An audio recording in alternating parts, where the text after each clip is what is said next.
আমাদের যেহেতু এমপি মহোদয় এখানে উপস্থিত আছেন, তিনি সর্বসময় মানুষের জন্য কাজ করে যাচ্ছেন। আশা করি ভালো কিছু হবে। আমরা নবনির্বাচিত, তাই বেশি কিছু বলতে পারছি না যে আমাদের দ্বারাতে আমরা কতটুকু করতে পারবো।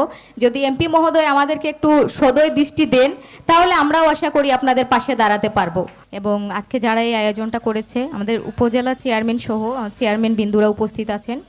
আয়োজনকারী সবাইকে অসংখ্য ধন্যবাদ জানাচ্ছি। আসলে এত সুন্দর একটা আয়োজন না করলে হয়তো বা আমরা উপস্থিত হতে পারতাম না।